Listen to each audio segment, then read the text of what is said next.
2019లో వచ్చిన ప్రభుత్వం 5 సంవత్సరాల పాటు రాష్ట్రాన్ని విధ్వంసం చేసింది. ఏపీ బ్రాండ్ నాశనం చేసింది. వ్యవస్థలను నిర్వీర్యం చేసింది. రాష్ట్రం 30 ఏళ్లు వెనక్కిపోయింది. 10 లక్షల కోట్ల రూపాయల అప్పులు, బకాయిలతో ఆర్థిక విధ్వంసం చేశారు. ఆ 5 ఏళ్లు ఎక్కడా అభివృద్ధి జరగలేదు.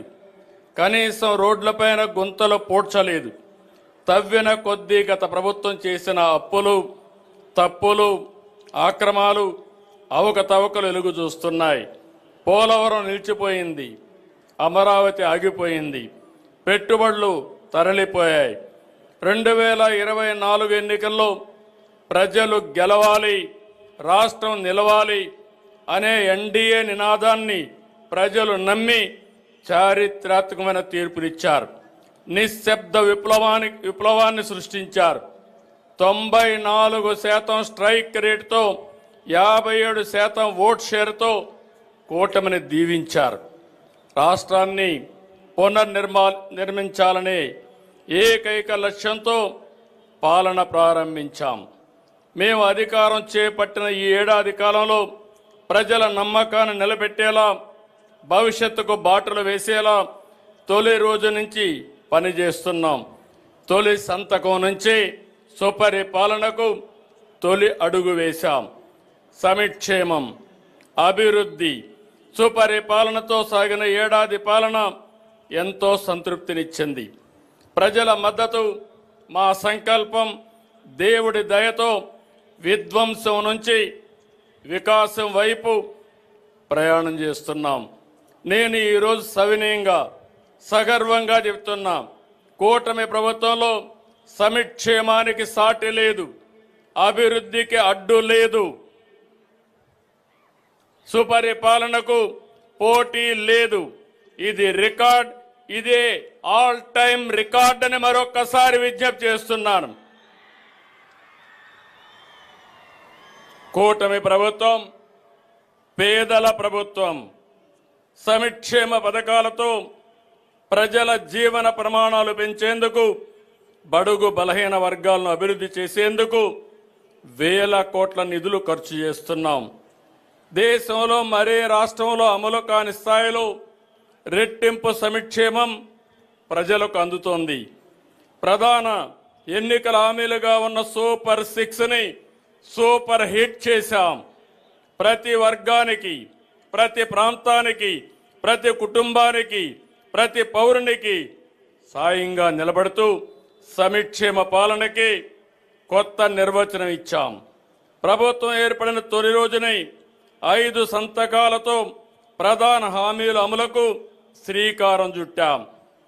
పేదల సేవలో కార్యక్రమంలో 64 లక్షల మందికి ఎన్టీఆర్ భరోసా పింఛన్లు ఇంటి వద్దే పంపిణీ చేస్తూ సంక్షేమ రాజ్యానికి కొత్త అర్థాన్నిచ్చాం. దేశంలోని అతిపెద్ద సంక్షేమ పండుగ ఏపీలో ప్రతి నెల 1వ తేదీన జరుగుతుందని స్వాతంత్ర దినోత్సవ వేదిక నుంచి సగర్వంగా చెప్పగలుగుతున్నాను. దేశంలో మరే రాష్ట్రంలోనూ ఈ స్థాయి పింఛన్లు పంపిణీ చేయడం లేదు. ఏడాదికి 33,000 కోట్ల రూపాయలు కేవలం పింఛన్ల మీదనే ఖర్చు చేస్తున్నాం. వృద్ధులకు 4,000, దివ్యాంగులకు 6,000, డయాలసిస్ సహా తీవ్రవాదులకు గురైన వారికి 10,000, పూర్తిగా మంచానికే పరిమితమైన వారికి 15,000 ఇస్తున్నాం. ఒక్క పింఛన్ ఇప్పటికే పంపిణీ చేసిన డబ్బులు చూస్తే 40,000 కోట్లకు పైగా ఖర్చు చేశాం.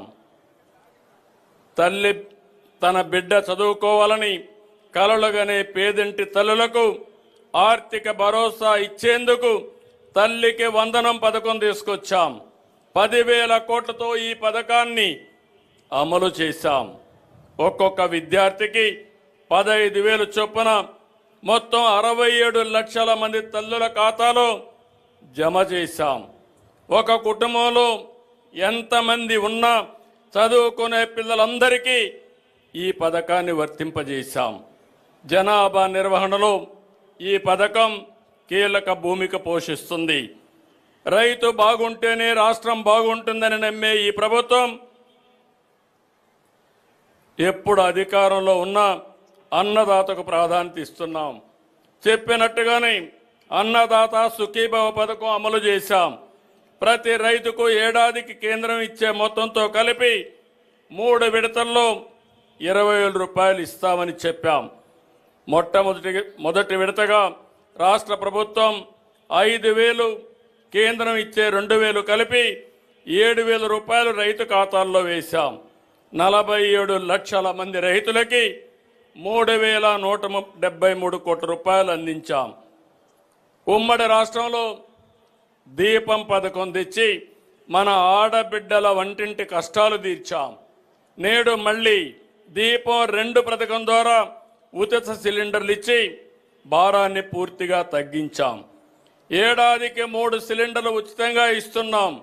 ఏటా 2,684 కోట్ల రూపాయలు ఖర్చు చేస్తున్నాం. ఇప్పటికీ 2 కోట్ల రాయితీ సిలిండర్లు ఇచ్చాం. స్వాతంత్ర దినోత్సవం సందర్భంగా ఆర్టీసీ బస్సుల్లో ఆడబిడ్డలకు స్త్రీశక్తి పేరుతో ఉచిత ప్రయాణాన్ని కానుగ్గా ఇస్తున్నాం.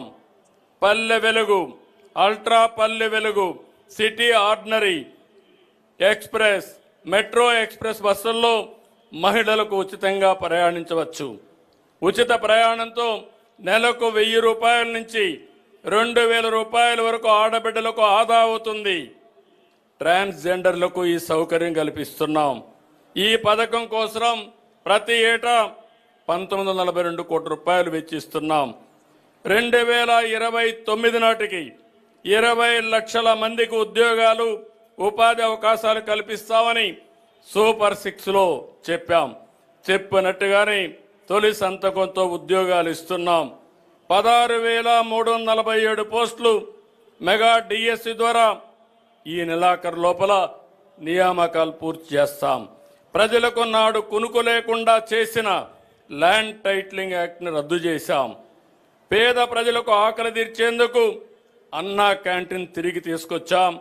204 అన్నా క్యాంటీన్లో 5,16 లక్షల మందికి కేవలం 5 రూపాయలకి కడుపు నింపాం. బీసీలను ఆర్థికంగా, సామాజికంగా, రాజకీయంగా ముందుకు తీసుకెళ్లేందుకు ప్రణాళికలు అమలు చేస్తున్నాం. చేతి వృత్తులు, కుల వృత్తులైన అన్ని వర్గాలకు బీసీ కార్పొరేషన్లు ఏర్పాటు చేసి అండగా నిలుస్తున్నాం. బీసీల రక్షణ చట్టం తీసుకుని వచ్చేందుకు మంత్రివర్గ ఉపసంఘం అధ్యయనం చేస్తుంది.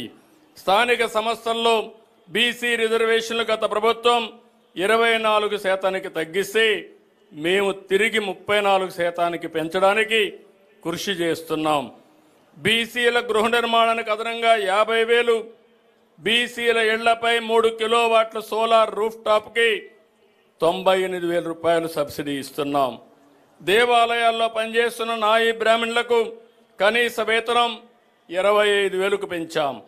దేవాలయ ట్రస్ట్ బోర్డులో చోటు కల్పించాం.